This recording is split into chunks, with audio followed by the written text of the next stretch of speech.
Hello, आज हम यहाँ पर केमिस्ट्री में जो sp-d-f ऑर्बिटल्स होते हैं उनकी शेप कैसी होती है उसके बारे में जानेंगे। इन सब सेलों में कितने ऑर्बिटल्स होते हैं, कितने इलेक्ट्रॉन प्रेजेंट रहते हैं, इन सब के बारे में आज हम यहाँ पर समझने वाले हैं।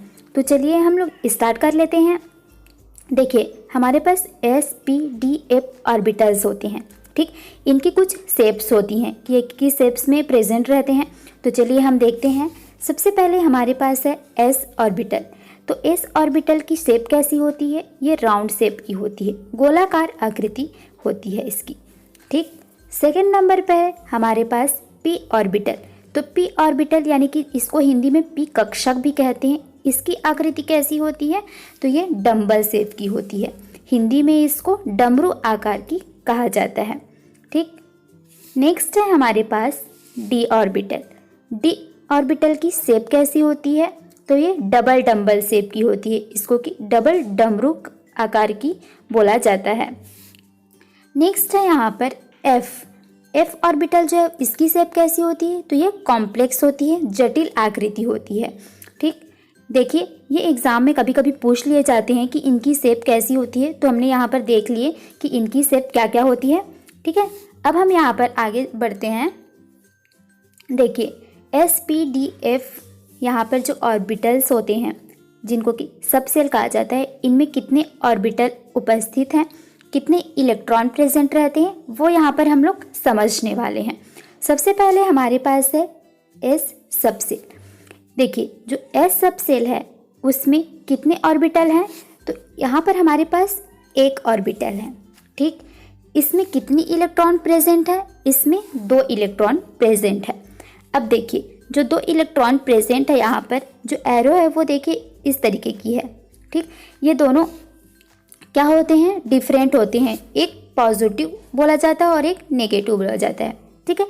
कभी भी ये जो इलेक्ट्रॉन भरे जाते हैं वो कभी भी सेम इस तरीके से नहीं भरा जा सकता, ठीक है। इसको डिफरेंट फील किया जाता है। अब देखिए, नेक्स्ट है हमारे पास p कक्ष में ऑर्बिटल्स कितने होते हैं? यहाँ पर 3 ऑर्बिटल्स रहते हैं। और एक ऑर्बिटल में कितने इलेक्ट्रॉन प्रेजेंट रहते हैं? तो 2 इलेक्ट्रॉन प्रेजेंट रहते हैं।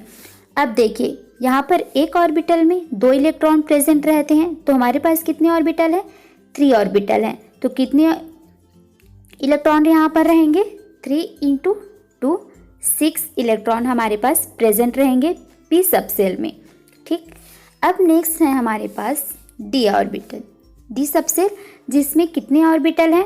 5 ऑर्बिटल हैं। और हर ऑर्बिटल में, हर कक्षक में कितने इलेक्ट्रॉन होंगे? 2 इलेक्ट्रॉन होंगे। तो 5 ऑर्बिटल में मैक्सिमम कितने इलेक्ट्रॉन हो गए हमारे पास? 10 इलेक्ट्रॉन हो गए, ठीक। आई होप कि आपको समझ में आ रहा होगा। नेक्स्ट है हमारे पास f सबसेल। f सबसेल में ऑर्बिटल्स कितने हैं, कितने कक्षक हैं? तो यहाँ पर 7 ऑर्बिटल्स हैं, 7 कक्षक हैं। देखिए, अब मैंने आपको बताया है कि हर ऑर्बिटल्स में कितने इलेक्ट्रॉन प्रेजेंट रहते हैं? मैक्सिमम 2 इलेक्ट्रॉन प्रेजेंट रहते हैं। तो 7 × 2 कितने हो गए हमारे पास? 14। यहाँ पर मैक्सिमम 14 इलेक्ट्रॉन प्रेजेंट रहते हैं। देखिए, हमने इतनी बातें समझ ली। एग्ज़ाम में इनसे क्वेश्चन आते हैं, इनकी शेप्स के बारे में पूछा जाता है, कितने ऑर्बिटल रहते हैं sp-d-f सबसेल में, कितने इलेक्ट्रॉन प्रेजेंट रहते हैं। तो ये बात आप लोग अच्छे से समझ लीजिएगा।